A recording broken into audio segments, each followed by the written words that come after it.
Hello and welcome to the Classic Car Weekly podcast, the sibling podcast to the popular weekly title. I'm this week's host, Jesse Billington, and I'm joined by our deputy editor, Chris Hope, for this week's recording. Chris, how are you? I'm good, thank you. How are you? I'm not too bad. It's been a relatively straightforward week so far, and just sort of plugging away with it. We're the only two people in, I should point out as well, on the day. This is the two of us today are the entire of the CCW team.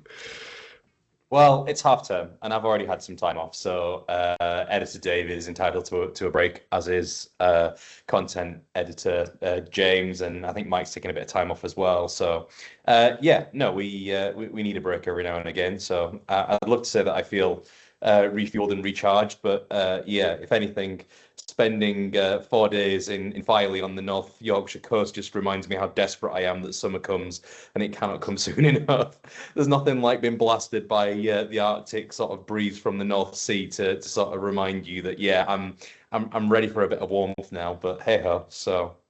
Yeah, ready for those warm summer days. I mean, spring's not too far away, but yeah, at the same time, I'm looking at the sky out of my window here, and it's pretty consistent flat grey. You could The way that production schedules work means that we work across multiple issues. I've just completed a piece of editorial for the March 4th issue, and then a big deal. Oh, it's officially spring. We're behind it now. So yeah, I think it is coming. It's just not quite there yet. So.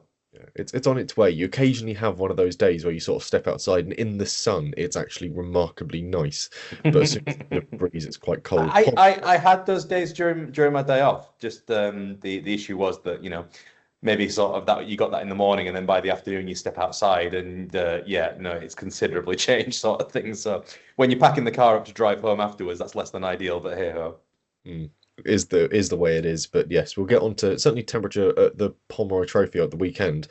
Saturday was sort of like the one nice day nestled between abysmal weather on the Friday and abysmal weather on the Sunday, and sort of it was cold in the air. There was certainly ice and frost kicking around, but once you were stood in the sun, it was actually really nice. It was quite sort of a pleasant day in that regard. We'll get back to the Pom in a bit.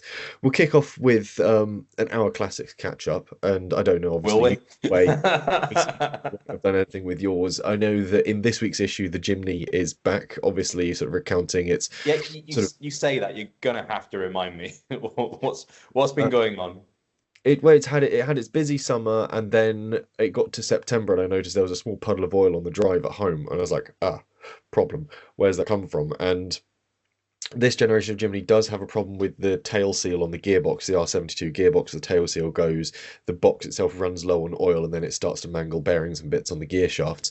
But thankfully, that wasn't the case. I'd had the tail seal done previously. This was the transfer case that decided to spring a leak instead. So that's been patched up as well. So this sort of recounts everything from, I think, when I finished dialing in the brakes in springtime last year, all the way through to the oil leak, getting that fixed finally in the December of last year, and now it's back and sort of back in full-time service. So that's been sort of a short recap of its sort of year-long saga of it doesn't work, it works again, it doesn't work, it's back again. So yeah, if anything, though, what the Jimny has done is force you to use the midget. So I mean, I've mentioned before, I've had hiccups as well with both of my dailies, but neither of them have prompted me to get the Mini out of hibernation, largely because it involved courtesy cars being made available and things like that. But I do think, I don't know, because there's not that many years that are separating our cars.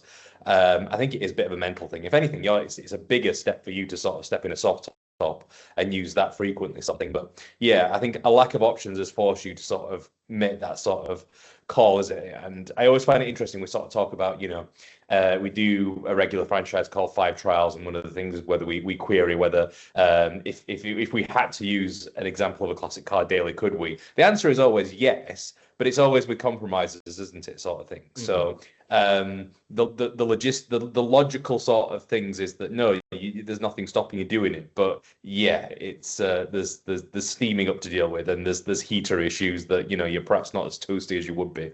So yeah, I don't know, I find it quite interesting, that balance between sort of using classic cars, because obviously no car likes being laid up. Yeah, no, I'm aware I need to get the Mini going. But yeah, there is also something special about having that car that is just used for special occasions, sort of thing. And I'm interested where it is at the moment, where that tipping point is, where it's because something like an MX-5 for Mark One, you can probably make an argument that it still could be classed as a daily. I mean, you probably think about twice about it with regards to the salt conditions on the roads and things like that. But yeah, I don't know. I'd love to know like where readers think and listeners think in terms of the tipping point is in that, because we deal with modern classics and the muddying of the water there of what is a classic, when does it become a classic. I'm not going to get into that debate sort of thing. It's a broad church, and I believe it's all the better for it sort of thing. But there is just this sort of like moment where a car goes from being a second hand car to being considered a classic sort of thing. And I do wonder if it's something to do with the frequency that they're used on the roads, and just there's mental arithmetic that goes in people's heads that say, I can't bring myself to use that car anymore on a daily basis, on a true everyday basis. And that's when the tipping point happens, I wonder. So, because Yeah, I like think. K10 Micras, you could argue that they absolutely can be used every day, Hmm, but more and more we are considering them as classics because of their attrition sort of thing. So, yeah. I think usage style is definitely one of the things that attributes or gives something the title of classic car, in the same way that sort of, yes, you might be sort of more cautious about using a Mark 1 or even a Mark 2 MX-5 through the winter conditions than the roads are gritted and salty. They are cars known to fizz away in much the same way as sort of a 70s British classic would as well. So you sort of treat them similarly. And I have the similar issue with the Jimny is its MOT is due in the next month or so. yeah, And I have seen a increase recently, certainly on social media, of people that are sort of becoming specialists at welding up chimneys and sort of metal and fabrication repairs for them, because they are Japanese cars. They were never sort of particularly salt proofed from factory, yeah. and they are known for going quite crusty underneath, boot floors rotting out, the slam panel where the radiator mounts and the headlights mount also goes. They're cars that are known for it, and I probably ought to check mine, and if needs be, sort of clean it up. If needs be, try and sort of patch any areas that need doing, and then underseal it. And it's one of those things. If you treat it in the same vein that you would a classic car, I think it's easy to justify it as a classic car, i.e., taking those extra precautions, not using it in certain conditions. But at the same time, my Jimny is my daily. It's something that I use for bashing down country lanes and for lugging kit here and there. But at the same time, I can press the MG into that use. But again, I'm in much the same vein as the fact that I've not taken holiday this week is because I don't have children or a family to worry about fitting into half term. Yeah, I Also, totally get I that. So don't you can save a holiday for the days where you can make the most of the decent weather, I also I guess. So, don't have the accoutrement of family life to try and bundle into a car, which makes a small two-seat roadster a oh practical gosh, daily car. Yeah, yeah. I don't have to fit pushchairs and sort of I'm, mandated I'm life beyond the stage of push chairs, but yeah, I mean the amount of driftwood and pebbles and shells that came home, sort of thing, seats. just bags and bags of the stuff, sort of thing. So that are now sort of just been chucked in the back garden will probably be forgotten about until I eventually shuffle them off to the bin. But at that moment in time, the most precious thing in the world to a 2 and a 5 year old sort of thing. So It's yeah, interesting. I barely got everything into the Leon estate that I use as my daily sort of thing. So um yeah, no, as I say, it's just one that I've been sort of thinking about sort of thing. It occurred to me. I think what prompted it was I was in Scarborough, which is quite nice actually because for those who know Scarborough, it's very sheltered once you are down by the harbour sort of thing because of just the natural sort of way that the geographical it's like it's not a cliff edge, but it's very much a hill down into onto that sort of main drag. And just parked up was a pre-war Austin. I think Oh, it was a 12. It was definitely the Art Deco-y sort of four-door. Spied from afar, I thought it might have been a traction van, but obviously the closer I got, the more it became obvious it was British. But yeah, I didn't stop and disturb the couple that were there, sort of thing. But it very much stood out. It's like I've not seen a classic car in quite some time, just in general use on the road, sort of thing.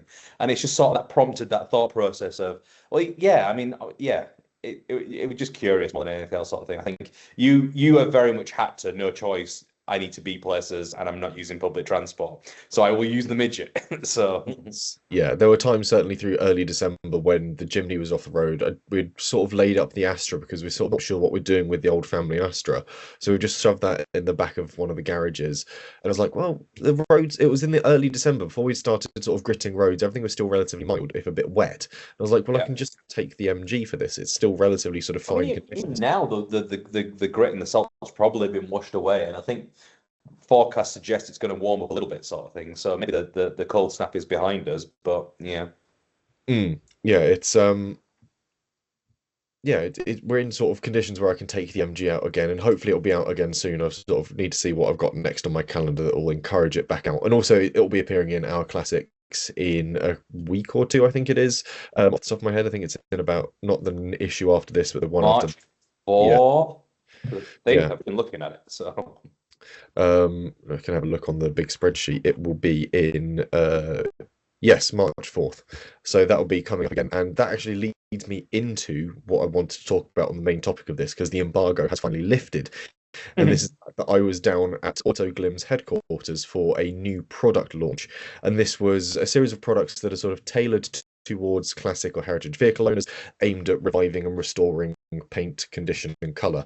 So they've got things like their essentially two waxes and polishes that you can sort of buff in and will restore a lot of the color to your sort of car's paintwork. One is very much sort of a short-term one, sort of it lasts for about 3 months, but is great for just sort of a quick going over, as well as I think it's the restore, which is the one that sort of gives a longer term lifespan to your sort of paint work and just sort of brings it all back a bit more.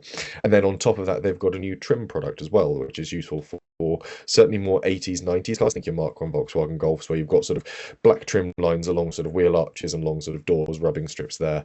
And it's essentially a small sort of tiny little bottle that you apply onto the applicator sponge and you can wipe in, and it just brings back a deep sort of black luster to sort of greying trim. So it was really interesting to head along to their sort of workshop and experience center, park the MG in there, and sort of they demonstrated the new product on my car so I could sort of have a look at it. I was the only journalist there for the day. It was sort of a one-to-one session. oh, And nice. the MG was very much pushing the bounds of what these products are useful for, because obviously it's a very old style of paint, it's on very old materials, but even then they were able to really sort of bring a lot of life back to certainly the front bumper, the boot lid, and one rear quarter panel, because otherwise it would take an absolute age for them to show it on the entire car. The rest you can But do yourself. I mean, it's with sort of that era, the having the contrast between sort of those polyurethane bumpers and the paintwork is part of the appeal, isn't it? Sort of thing. I mean, again, not going to get into the aesthetics of whether the chrome or rubber bumper cars drive better, but from a purely aesthetic view, if you do like that look, it works best when you can have the really strong contrast between quite a vibrant 70s sort of yellow or Tahiti blue or something like that against the black plastic. It really does make it pop, sort of thing. And I must admit, I saw your car shortly afterwards, and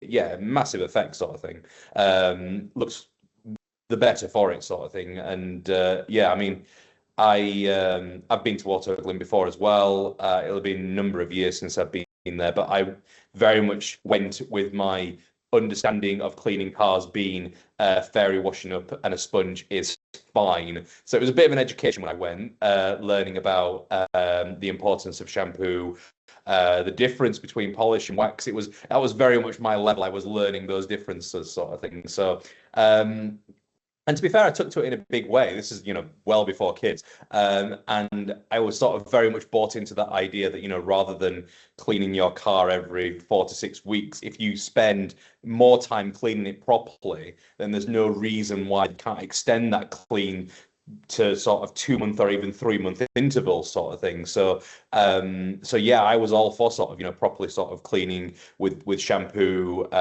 removing any sort of blemishes or imperfections, and then sealing it all with a really good wax. Those days sadly are kind of behind me a little bit now, but I still make an effort at the start of the year to sort of go through that process. It's quite cathartic when you get into the rhythm of it, sort of thing, I think.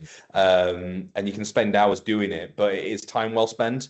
Yeah, there's always something more pressing at the moment, unfortunately. So I mean, sort of since the sort of product launch, they did send me through sort of the press pack with the sort of three new products in it and all the applicators, sponges, and sort of buffing pads.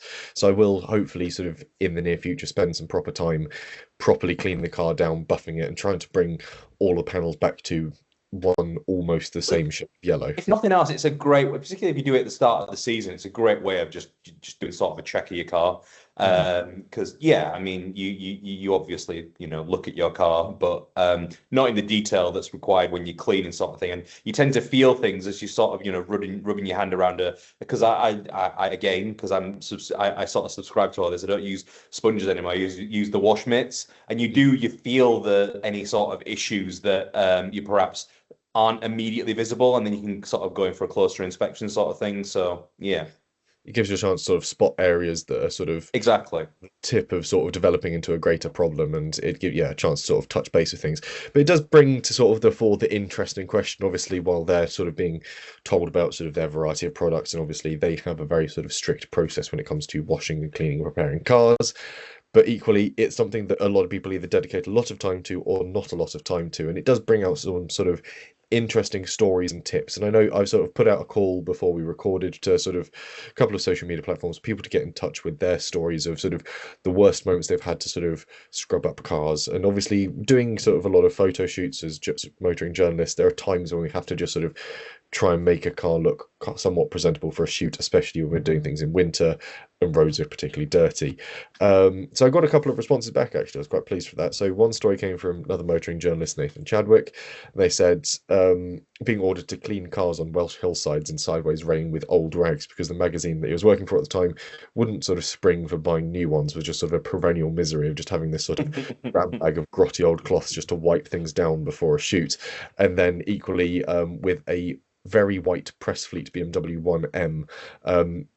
He'd freshly sort of cleaned it up, got it all ready, and then to avoid a squirrel that was skying across the road, end up steering straight through an enormous cowpat and Oh, spraying the entire car with brown once more, which would have been quite annoying. Another terrible story comes from my friend YC over in Singapore, and this was back in sort of 2003 around the SARS outbreak in Hong Kong, and his uncle's still relatively new Ford Mondeo Estate Gear X, and everyone sort of in the middle of this sort of outbreak, this early pandemic, was trying to sanitize their belongings, flip phones, all the shoes, every sort of touch point was being cleaned. And at some point, his uncle's daughter had gotten hold of a spray bottle containing undiluted bleach and oh sprayed no. that all over the interior of the car.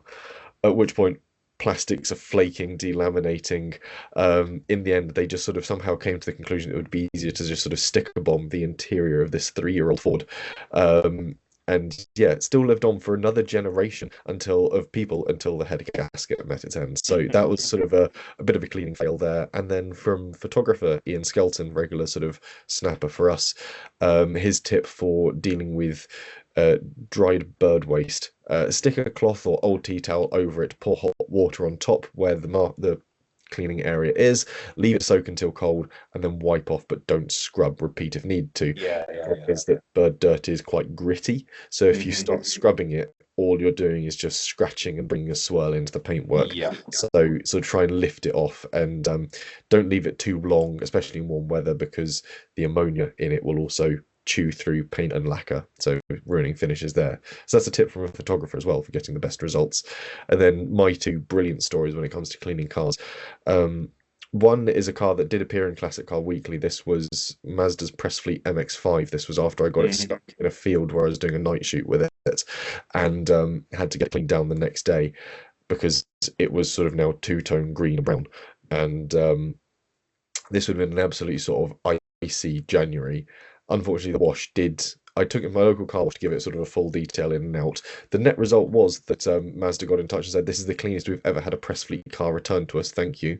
The only problem on the flip side of that was obviously the windscreen material, the glass was very cold, and the jet wash that would have been used at Tesco's was very hot, which didn't help with a small crack that had started to emerge along the bottom of the windscreen Ah, and propagated. And I remember driving the car back down to Mazda, having let them know, and just sort of driving all the way down from mine to Tunbridge Wells, where their lockup is. driving down there, just watching this crack spreading along the base of the Slowly. screen because you've got the heater on to try and keep it clear, and you Yeah, can yeah, yeah. just see it going. And you're like, that's not good. I'm glad I'd already sort of let them know. But yeah, These they were these people that ask you to sort of get press cars out for photo shoots in winter for Christmas specials, they're the worst people, aren't they? So, yeah. yeah, that was my fault. I remember having back when Vauxhall had heritage feeds in Luton. They'd just completed a restoration of a Vauxhall Viva GT and were kindly had us round to do some photos of that. But on the way out, very much stipulated that there was a car wash, hand car wash, literally around the corner, to go there and have it clean prior to returning it, sort of thing. So did the photo shoot. Didn't think it was especially mucky. Didn't go especially far. Got the photos that we needed a couple of hours later and went to return it. And I'm mindful of the fact that yeah, all right, I'll take it for a clean sort of thing. So and yeah, it was one of those where the usual thing where you get the sort of the Lance pressure washer. You're sat inside a classic car, then you remember you're in a classic car. And then you start noticing the leaks through the door frames, and you're just like, "Oh gosh, what's going on? Why am I slowly filling with water?" sort of thing. So yeah, you're hastily sort of after the clean, grabbing another set of microfiber cloths and cleaning the interior windows that are now covered in streaks, sort of thing. And it's just like, yeah, yeah, okay, great, freshly restored, and yeah, I'm already got water damage on it, sort of thing. So, but I was told so I wasn't going to argue with them. They seemed happy enough. So, Yeah, I mean, I've been quite lucky. I think the Mazda is the only sort of press car or sort of shoot related car that I've had to sort of worry about cleaning afterwards. There was the Lotus Esprit Turbo we did in ahead of the Resto show 2, 3 years ago now, that yes, rolled out of a box trailer showroom condition yeah, into light drizzle on Kent roads that were covered in dirt, yeah, and then it proceeded to sort of sleet and then eventually snow while we were doing the yeah. shoot. And I was like, I feel so bad because this guy sent me all the pictures of like the pristine undersides of this car that had been completely torn down to its sort of bare chassis and rebuilt. And now I'm sort of driving it through this sort of mud and slurry. I'm like, I'm so Well, sorry. look, this is why Autoglim is able to develop these products, sort of thing. There's clearly a need and a desire for them, sort of thing. So ultimately, it probably feeds into what we've been saying about using our cars. It is a way of undoing any potential damage before it becomes damage. It's a prevention more than anything else, isn't it, sort of thing. So Mm. yeah, I mean, in terms of the fails for me, I think a classic one is over enthusiastic use of interior cleaner wipes and sprays. Don't use those on gear knobs and steering wheels because, yeah, then you lose grip. I've never had an accident, but it's never been especially comfortable afterwards when you're sort of thinking that you can hold on a fairly light grip and it just slides through your hand, sort of thing. So, I mean, what was the other one that I was going to mention that normally goes wrong? Oh, yeah, when you're using wax and you're using it on a nice day, maybe a particular sunny day, and then you go off and take a phone call, and half an hour later, the wax that you've left on is now completely baked on. It is an absolute nightmare to get it back off again, sort of thing. Yeah, So, leaves yeah, horrendous white. if you start waxing, don't stop. Do it at panel. They say do it at panel at the time for the reason because again, I've made that mistake of why would I need to do that? If I just do it all at once, I know that I've done every panel and I'm not losing track. No, no, no. They say they do that because you let it cure any longer than about 10 minutes and you're going to be in pain afterwards trying to get it back off again. So, Yeah, world of trouble. I mean, my only other sort of terrible car cleaning story, remarkably from that of rental cars I've sort of been through, had and experienced over the years, the only one we've had a significant issue with cleanliness was in Croatia a few years back on a family holiday. And we'd taken it through sort of different sort of backwards bits of Croatia. We'd gone whitewater rafting down one of the rivers. I think it was the Cetina River. A lovely experience, by the fact that I nearly drowned at one point. I ended up trapped under a boat pulled out by some Frenchmen that were also on the trip. It was quite an experience. But as a result, the car was very dusty. We arrived in Split, which was our sort of final destination on a little yeah. road trip. We'd parked the car up outside the apartment. Most of the stuff we'd done in Split had been on foot, sort of in and around the city. And then my dad and I were like, oh, this they've got to run it back to like the sort of spot in Split to drop the car off. And we looked at the car and we're like, it's covered in dust. Gonna have to do something about this. we're like, we don't have any cleaning cloths. We don't know where the nearest car wash is. Also, it's a hire car. We're really not going to spend any money on it. So we grabbed a pair of my pants from just sort of the used pile waiting to go into a Nice. suitcase and just buffed the entire car down. No doubt, sort of adding sort of enormous amount of dust, sort of scratches and streaks into the paintwork. But again, it's a hire car, and the net result was they did not notice. It returned, and they immediately parked it in a dusty backlot. So they were like, Yeah. Yeah, "Great, yeah, yeah. you're not going to get done for this one." You That's tend to assume the worst in these situations, don't you, sort of thing? So that that they're going to sort of inspect it with a fine tooth comb, and it very rarely happens, does it? Sort of thing. So the same. We treated a hire car in America much the same way. We picked up a puncture on the rear tire of a Dodge Charger coming back from the Hoover Dam. My dad and I stopped for lunch at a service at sort of like a little sort of roadside cafe, got sandwiches, trying to figure out what to do with it because we're supposed to drop the car off that afternoon. And we're like, if you just fill the tire up to absolute bursting point, in theory, by the time we park it up and hand over the keys, it'll still have enough pressure in it to look normal. The light won't be on when they get in, no longer our problem. So again, pulled that trick. They go, yep, all the tires are fine. Tire pressure warning lights aren't going off. And then they drove it off, and it was no longer our problem. We're like, there we are. We've got away with that one. We have a great track record of just sort of hoping and praying with rental cars between my dad and I. But I think it's a rental car. Don't be gentle. But anyway, speaking of obviously using classic cars, and we've already mentioned it, the weather last weekend, I was out at the Pomeroy Trophy. There's coverage of it on page 8 of this week's issue, and it was absolutely brilliant. First time covering the event, so I sort of had very little idea of what to expect. Rocked up at Silverstone for 7:15 in the morning and had an absolutely fantastic day just watching some brilliant classic racing, all the classic sort of tests, trials, the suitcase testing through scrutineering, and then obviously the track sessions in the afternoon were just incredible. First group is all sort of Edwardian and pre-war stuff, sort of 1920s Bentleys, and then you've got a very broad mix of stuff going through from sort of again 1940s right the way through to about the 70s 80s, and then a load of sort of modern stuff ish with a few classics splintered in for the third test. And the net result is you get these great sort of photographs and images of like sort of a early sort of 2000s BMW Mini being chased by, I think there's like a Lotus Elite, a Caterham, and all sorts sort of chasing Beckett's, and you go, this just looks like someone's emptied a toy box of cars onto a circuit and got, yes. have at it. And I was like, this is great. This is just playing with Hot Wheels, but grown up all of a sudden. Yes. I mean, it is probably worth reminding listeners about what the Pomeroy Trophy is and what its objectives are. It's ultimately a test of usability rather than Yes. speed and racing.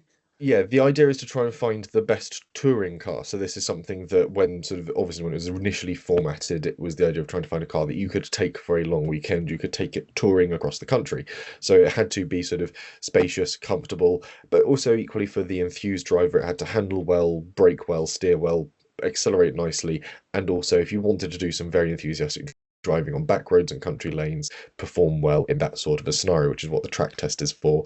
But then importantly, there is the suitcase test. If you're taking it touring, it needs to have space for you to take your things with you. So there is the official VSCC suitcase, 40 by 50 by 20. Essentially, it's not too dissimilar to how you'd measure a suitcase for a Ryanair flight, but the VSCC has to make sure you can fit 2 into your car, which is why I saw a Ford GT40 that had raced at Le Mans pull up with a boot rack mounted over its engine bay, so it could pass the luggage test, because you can get away, you can legally use boot racks to supply suitcase. So there's no test or way of factoring in comfort, because as stupendous as that GT40 is, over large distances you are going to feel that, aren't you? So yeah, it's not going to be particularly comfortable. I think there are things, there are sort of measurements they take about the metric of the car, like angle from sort of the driver's seat or the B pillar or something to like the center point of the front axle and all sorts of things, trying to figure out things like sort of leg room, how you essentially okay, how you'd sit within the car, yeah, that also would contribute to how sort of long-legged it would feel over distance. So there's a number of sort of metrics that are actually incorporated, as well as can you put 2 suitcases in it. So the yeah. net result is quite an interesting series of tests. And yeah, then haven't checked. I think I've actually got the email somewhere floating around with the provisional results on it. Here we go. Ben from Ben. The provisional results. Overall awards. The Pomeroy Trophy this year was awarded to a 1932 Fraser Nash TT replica driven by Theo Hunt, with Nice. obviously the 2-litre engine in it, which scored a total points of 443.99, closely followed by the Fraser Nash Super Sports, a 1932 car, 432.43, which won the Denham Trophy. And then there's the Gordon Spice Cup, which is for, I think, closed roof touring cars or touring cars of touring nature. The Pomeroy Trophy is for small cars with a small engines under a litre or something. And then Okay. there's the Edwardian Trophy, which is for cars of an age That pre. specific era. Yeah. So yeah, Pomeroy Edwardian Trophy went to a Straker Squire TT Racer, which has a 4-litre engine from 1914, scored 342.9 points, and Richard Stott's MGPA won the Voiturette Okay. Trophy. So again, it's a really interesting sort of list of bits and pieces. They do have the full breakdown for all the tests, as well as whether or not it has a hood, whether or not it passes the suitcase test, and so on and so forth. And then they sort of work backwards from there to award essentially the overall points. And again, we had a brilliant array of cars. So if you look at the top three, Fraser Nash TT replica, Fraser Nash Super Sports, and then you get to a Vauxhall Chevette HSR. Okay. So you end up with this sort of brilliant scope of sort of what ranks high up in it. And then you've got a Fraser Nash Targa Florio, an Austin Mini Cooper, and Dave Richards from ProDrive, his Ford Escort Mark II. Okay. So yeah, a really interesting blend. Triumph TR4, Sebring Spike, Porsche Carrera RS, Austin Healey 100M, Alvis Silver Eagle, a Fraser Nash Super Sports, another Super Sports, and an MGB, and then a Toyota GR Yaris. So you've got this complete spread of really interesting cars, and I've seen the onboard footage from the track tests from that GR Yaris, and it's brilliant to watch a small modern sports hatchback keeping pace around Silverstone with a Ford GT40, because it's this incredible display of the Ford has got this immense power from a 4.7-litre V8. It gets to any straightaway and just disappears. But as soon as it gets to a braking zone, as soon as it gets to a corner, the GR's just on it immediately. And it's such a fascinating sort of back and forth battle they have over the laps to watch it. And again, there were some really interesting cars added into this that didn't make it into my coverage. We had a Aston Martin DB7 Zagato, a car that I completely forgot about. They only Yes. made 99 of them, and during the track test, we nearly ended up with there only being 98 of them when it spun in the middle of the pack, which must have been a very nervous moment for both the cars around it and the driver. But yeah, just sort of great because essentially you're given a target lap count that you have to reach within your 40 minutes, which means that the drivers are all pushing to really achieve that, even if you're Matt Tompkins in a relatively underpowered Morris I'm going to Minor. say, I was going to ask how friend of the podcast Matt Tompkins got on in his Morris Minor Traveller. Has he made the list? Let me see if I can find if he's listed on here somewhere. He'll be under the road legal cars section. Oh, so there is a specific section for those Yeah, people so who class one is drove the for cars at the event. legal cars. Um, in theory, he should be on that section. Don't tell me you're DNF'd. Oh no, here we are. The list goes on. He's a lot further down the list than anticipated, possibly. Trying to read a list while talking on air. Well, I mean, the man was trying to do a job at the same time. He'll have been trying to conduct an interview mid-corner, I'm sure. So Yeah, he would have been thinking about how he works this all into his apprenticeship master project, because that's what he's decided to tackle at the same time. So my question is obviously we've got this wide array of cars, but to your mind, having sort of been at this event, how much of it is down to the specification of the car, and how much is it down to inherent driver skill and the quality of their driving? I think a lot of it comes down to driver skill as well. Here we go. I found where Tompkins finished. It is quite low. He scored 221.5 points, which does set a bar that That sounds a lot of points, but just not enough points, no? Not enough points when you consider that yeah, the top score was somewhere in the 440s, so he scored like half marks. A lot of it comes down to sort of driver skill, because a lot of the time he was being run rings round by a Citroen CX, and watching that tackle the chicanes at Silverstone was incredible. I've never seen anything with that level of body roll. But also there were people sort of tackling it in relatively normal family cars and sort of things that are genuinely quite normal in nature. And I'm not talking like BMW M2s or anything normal like that. There was a Mazda MX-5, a third gen Mazda MX-5 that was out Okay. on track. Most impressively, there was a Lexus. I'll try and find it on the list. I think it's like an LS 400 or something, just the giant barge saloon. I was chatting with the Yeah. chap who's running at Dougal afterwards, and he said it was great until all of a sudden the brakes really started to go. Um, but most of the time, because it's that giant auto box, you just sort of basically brake, slam it down into second. So then eventually it would eventually have to kick into second gear to give us some engine braking as well, just try and take a bit of pressure off the brakes. A BMW 330D Touring, also LS400, here we go. He came quite highly ranked actually behind a Nissan 370Z, Audi TT Roadster, a couple of Citroen C1s tackling it. You get this sort of real mix of car. And again, because it's designed to be fair across the board, regardless of car. Yes. It's something you can enjoy and push yourself and sort of make the most of your driving talent at the same time. So it's, yeah, equitable in that sense, which is good fun and worth tackling, and something I hope to try and tackle with the MG next year. Again, it's been on my to-do list for a little while, and I think Tompkins sort of got the media spot for this year. So I'll try and sort of get in early and go, can I do 2027s? Yeah, yeah, yeah. Sort of gone over the suspension on the MG, which is this year's target, fit some catch cans, do my racing license, and then get a lid suit and boots, and we're good to go. It's relatively approachable in that sense. You don't have to be a top class racing driver, and you don't have to have a top class racing car. There's maybe a few things you need to add to a classic car to do it.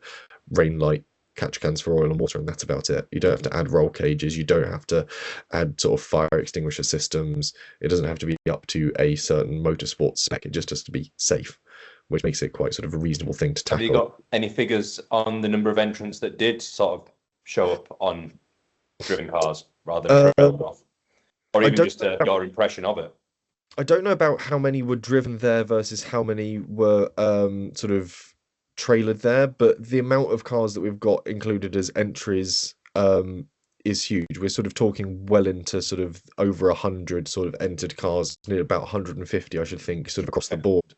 Of again, like I said, it's all manner of cars from TR4s right the way through to sort of pre-war and Edwardian things sort of thumping around. So it's this great mix. And there were a few cars that were driven there that were sort of driven along to the event. I think Matt drove his Morris there. There's a couple of other sort of sports cars of a similar age that are still sort of usable. There was a Peugeot 307 sport wagon that had clearly been driven to the event, received its race number, and had that very quickly sort of written on one of its doors in just Sharpie, and that was it, ready to go for the day. And I was talking with one of the club sort of organizers at the event, Tanya, and she said there are people that will buy a cheap car just to do this event, who've done it before. Yes. They'll go out and buy the cheapest car possible, use it for this event, and then sell it on, often somehow making a premium off the back of it, and often advertising it rather unscrupulously as never raced nor rallied. But it's one of those things of you can tackle it and approach it if you're sort of interested in that world on a relatively sort of reasonable budget. So What a way to spend Valentine's Day. yeah, great way to spend Valentine's Day. My girlfriend was otherwise occupied. It was her sister's birthday as well, so I was sort of freed from the shackles of having to deal with that to sort of go and watch some cars go around in circles, and then moved Valentine's Day to Tuesday night instead, which was far more sensible. But So yeah, you can go along and watch. You don't have to participate, but if you are interested in participating, I presume VSSE membership is part of the entry. yes, yeah, part of entering you have to have VSCC membership, I think, and then from there onwards, it's a great club to join and sort of attend. It's a really sociable bunch as well. I think a lot of the people arrived for scrutineering on the Friday night beforehand, and we're all staying locally, so all went out together the night before within Nice. reason, and sort of made it a sociable event as well. And you see everyone's chatting with one another and scrutineering, and sort of you become sort of familiar faces within the group, and it's a nice Yeah. thing to take part in. And again, it's such a rare and unique event in the fact that it's all of those cars coming together for an equal test, which is sort of makes it quite entertaining. And the crowds that turned up for it as well was great because again, much like a lot of historic motorsport, it's an open paddock. You can mill Yeah. around, get up close to the drivers, the cars, everything that's going on. And yeah, there was a lot of people enjoying a day out at Silverstone to watch it. I think tickets were anywhere from £5 to £10, and you got a good sort of few hours worth of entertainment from it, watching the sort of the start-stop tests off of the pit wall, a chance to go and stand in the paddocks and in the pit buildings and on the pit wall at Silverstone is quite a special thing to do anyway. And there was also a parade of previous winners, which included Right. Dave Richards in the Mark II Escort, which had won the Acropolis Rally with in 71, I think I'm correct in saying. There was Lancia Delta Integrale. There was a previously rallied by not Richard Burns, the Colin McRae. It was his work Subaru that was also there and had previously been entered in the Pomeroy One-It and was in one of the paddocks. It's just sort of this great thing of the more and more you look at it, the more and more interesting things you spot Yeah. and sort of find out.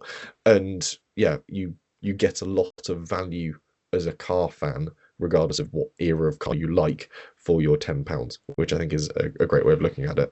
Yeah.